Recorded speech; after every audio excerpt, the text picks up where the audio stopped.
আসসালামু আলাইকুম বন্ধুরা, কেমন আছেন সবাই? আপনাদের সাথে সব কিছু শেয়ার করতে আমার খুবই ভালো লাগে। অনেকে হয়তো এটা পছন্দ করে না, যে কি সাধারণ একটা জিনিস রান্না করে সেটাও আবার ছাড়া লাগে। এটা আসলে একটা আনন্দ, যে যেভাবে আনন্দ পায়।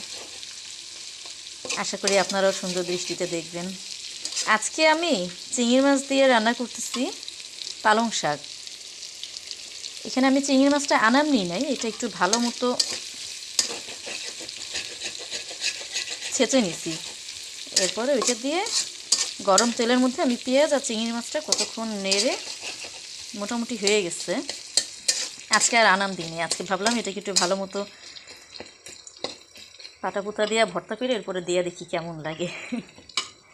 তো দেখতেছেন, এটার পরে আসলে একা একা ভিডিও করাটা না অনেক কঠিন হয়ে যায়। আপনাদের কাছে কেমন লাগে জানি না, অনেকেই তো ভিডিও করে, একা হাতে সব কিছু ভালো মতো দেখানো যায় না। এবার এটার মধ্যে আমি একটু হলুদ দিব, একটু গুঁড়ামরিচ দিব। গুঁড়ামরিচটা আমি কম ব্যবহার করি, কাঁচামরিচের ঝালটা বেশি খাই। এরপর এখানে আমি পরিমাণ মতো লবণ দিব।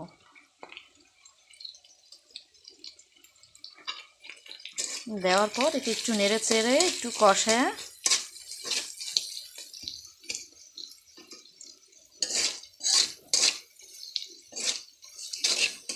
রোদের কারণে বুঝতেছেন নাকি আমি বুঝতেছি না আসলে। যাক, আপনাদের সাথে একটু শেয়ার করতে পারতেছি, এটাই আনন্দ।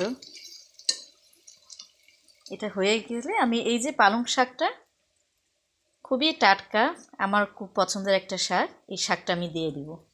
দিয়ে এরপরে যখন হয়ে যাবে তখন আবার আপনাদেরকে দেখাতে পারবো নাকি জানি না, একটা ছোট ভিডিও করে আমি আপনাদেরকে দেখাই দেবো। ঠিক আছে, আমার পালং শাকের রান্না চিংড়ি মাছ দিয়ে। ঠিক আছে, তাহলে সবাই ভালো থাকেন। আল্লাহ হাফেজ।